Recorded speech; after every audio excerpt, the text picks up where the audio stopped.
Be live. Let's just start talking. Hi, Kim. How are you? I'm well, thank you, Jennifer. How are you today? Good. We just tried 4 times to get onto Facebook Live.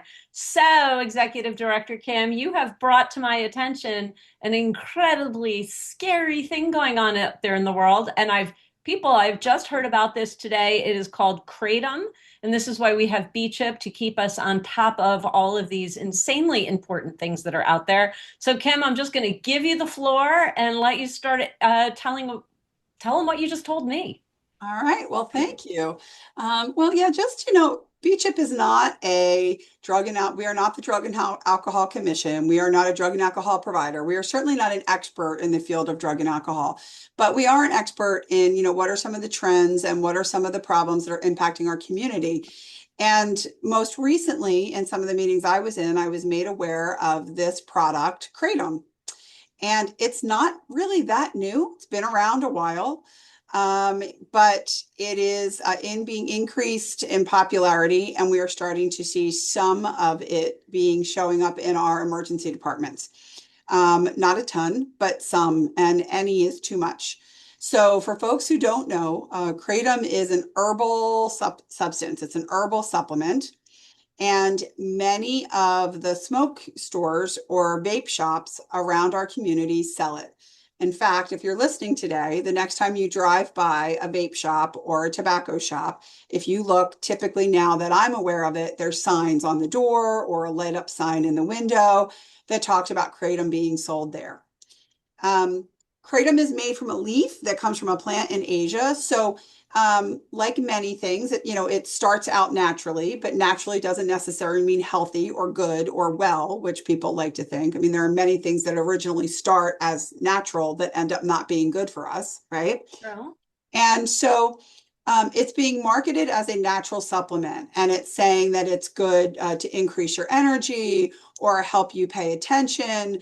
In fact, when I asked around to some of the young people I know, they were like, "Oh yeah, our friends have used it because they have ADD or ADHD and helps them stay focused." And I'm like, "Oh," I'm like, "Well." And they didn't really have any bad experiences because they weren't taking it for the purposes of anything what they thought was safe, and they didn't take a lot of it. Okay. Okay. So in low doses, not terrible, not great, but not terrible. But in high doses, at the end of the day, what the acting ingredient is in kratom is an opioid. And so people who struggle with addiction or people with substance use disorder, one of the things we always try to do in our country is minimize access to these things, right? Sure. So, our police are fighting to minimize access to substances. And here we are selling them on the corner at the gas station, right? You can go in and in Pennsylvania right now, there are no laws or no restrictions against the sale of kratom. So potentially a 10-year-old could walk into the gas station and buy as much as they want of this substance and use it. Now, the problem isn't really just kratom itself. It's that the folks that are not well intended have learned what they can do is take out that active ingredient, which is called 7-OH, and then they take that and make it 10 times or 100 times stronger. And so when you're the person buying it in the store, you have no idea, are you buying this like low dose natural herb that might just give you some energy? Or are you buying this 7-OH that could have the potential to have 13 times more potency than morphine? So once I take kratom, what am I experiencing? So at a low dose, increased energy, improved focus, maybe like, mild like stimulation kind of thing, right? But in high doses, it can be Right. used for pain relief. You can be sedated. You can end up, it's like taking an opioid. You can have slow respiratory distress. And then what happens is it's not marketed as being addictive, Yeah. and it is. And so now, if you have someone who just thought they were taking an herbal supplement that continues to take it, now they become addicted to, it's the exact same thing as being addicted to an opioid. I mean, and the problem too is once they get addicted, or someone who's been addicted to other substances may use this as well. So people often aren't just taking kratom. Maybe you have someone who's struggling with abuse or use of another drug that adds kratom to it, right? Oh, And so now if someone like overdoses, they'll show up at the hospital. And what's so interesting is the hospitals aren't testing for kratom. This is not something on a normal blood right, test that they're checking for. So how to manage it or treat it can become even harder. And then when someone does want to come off of kratom, it's not a drug that we have. Like right now, we have medication assisted treatments and things for people who are coming off of drugs, right? But like, if, for instance, Narcan, let's just say that life-saving drug of Narcan. Well, you can give Narcan to someone who used kratom, but the likelihood of it actually helping them if they've overdosed on kratom is minimal, and it doesn't have the same impact. Or if they come to the ER, the drugs they would normally give for someone who overdosed would not typically be as effective as someone who is used kratom. Might not be effective at all. right. And so we just really at Beach Up, what we are trying to do is increase people's awareness that this drug exists. Sure. You're a parent of many young adults. I'm a parent of many young adults. I was never aware of this drug. I can tell you that I have friends and family whose children have used this product and are suffering with addiction to this product.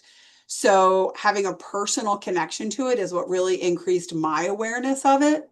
Right.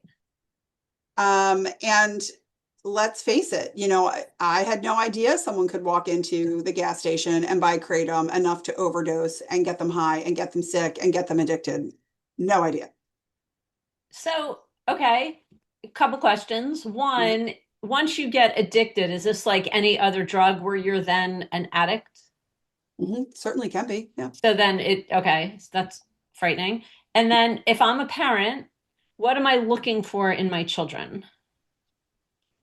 Well, I think as a parent, we're always looking for, I always laugh because when I've worked with my drug and alcohol friends and they talk about, the signs of using drugs, most of the time I laugh, I would joke, and this probably isn't funny for me to say this live, but like I would say, well, didn't you just describe every teenager, right? Like mood Right. swings and isolation and, True. those kind of things, right? Grades dropping in school, that kind of stuff. But I would say that I don't know enough myself to say exactly what it looks like or what I know that it can be taken in like gummy form. I know that it can be taken in a pill form. I know there's actually, we just looked it up today. There's like almost like energy drinks. It's marketed now as like in a bottle, like an energy drink, because it does give you energy, but it has kratom in it. And it doesn't point out that kratom is addictive. And so, in fact, the company that makes one of the energy drinks was recently sued. And so, in a civil case. And so, what happened is now on the website of this company, it has this can become addictive, yada, yada, yada. But that's not on the bottle yet. Like, there's no requirements for that. So people Right. are drinking like 10 bottles of this stuff a day. Like, so as a parent, I think all your typical, just being involved, staying connected with your children, looking for changes in Yes. behavior, all those other things. Um, Certainly, we used people originally when vaping started thought that vaping wasn't dangerous either, right? We've Right. learned that's not at all true. So just because if you see a package that says, herbal supplement, that this is not safe. If it's something your child tells you is safe because it's herbal, it is not, right? So I think Right. just awareness is really what we're trying to do is increase people's awareness of this issue. Wow. Okay. Well, thank you. I haven't heard about this at all. So it's No. frightening that it's out there. And is there anything being done to regulate it? So there is. There's been 4 bills proposed so far in Pennsylvania. But what's interesting is 6 states across the country have banned kratom entirely. Oh my gosh. Um, but in Pennsylvania, remember, laws are really hard to pass. We're a commonwealth in Pennsylvania. So we're typically one of the last to pass bills around anything ever. So Right. um, banning it is less likely to probably get approved because we do have a right to make bad decisions in our country, right? There's lots of things that are sold that aren't good for you. So the legislation that looks like it might be more successful in getting approved is one that bans it or doesn't ban it, I'm sorry, is one that regulates it. In other words, it can't have too much of that 7-OH in it that I mentioned. Okay. And that it will have age restrictions and things of that sort. So I think we'll be more likely to get a bill passed that regulates it versus one that bans it. Well, wow. Thank you for bringing this to our attention. Everybody, be careful. I think the best thing that you can do, and as Kim alluded to, like I have children, is just talk to them. I mean, you can't at the end of the day stop them from, you can't be on top of them with every single move that they make. But the more that they know that it's not cool just to pop something in their mouth and that it can lead and have devastating effects. And this is what we need to be doing as parents, talking about this stuff. Yeah. And we know research shows that by talking about it doesn't mean kids are going to go do it, right? For you remember, like, if you think back to the 80s and 90s, everyone thought, well, if you talk about sex, that means kids are going to go do it, right?